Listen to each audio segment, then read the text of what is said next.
दो हजार नहीं, 4 करोड़, सिर्फ 4 करोड़। जी हाँ नाजरीन, सिर्फ 4 करोड़ रुपए लाओ, पीटीआई का टिकट ले जाओ। दूसरों पर टिकट बेचने का शोर मचाने वाले खुद ही टिकट बेचने लगे। पीटीआई का नया पिंडोरा बॉक्स खुल गया। पाकिस्तान तहरीक-ए-इंसाफ में उम्मीदवारों की हतमी फहरिस्त जारी करने से पहले ही टिकटों की तकसीम पर बड़ा तनाजा खड़ा हो गया। शेर अफजल मरवत ग्रुप बरस्टर गौहर और पीटीआई की मरकजी क़यादत के सामने आ गया। पीटीआई के सीनियर नायब सदर शेर अफजल मरवत ने टिकटों की तकसीम में पंजाब के मुकाबले में खैबर पख्तूनख्वा इंसाफ लायर्स फोरम को नजरअंदाज किए जाने का इल्जाम लगा दिया। शेर अफजल मरवत ने कहा केपीके में ILF ने जेल और मुकदमात बर्दाश्त किए। उम्मीद है बानी पीटीआई इसका नोटिस लेंगे। नाज़िर से मुतालिक सवाल पर मरकजी रहनुमा बरस्टर गौहर ने कहा अभी तो उम्मीदवारों की लिस्ट भी फाइनल नहीं हुई,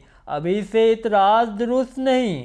वक्त की कमी की वजह से सबके इंटरव्यू नहीं हो सके। खान साहब मामले को देख रहे हैं, किसी को मायूसी नहीं होगी। दूसरी जानब टिकटों की तकसीम पर ILF के साथ इंसाफ स्टूडेंट्स फेडरेशन के कारकुन भी नाराज हो गए। पार्टी टिकट 4 करोड़ रुपए में बेचे जाने का इल्जाम लगा दिया।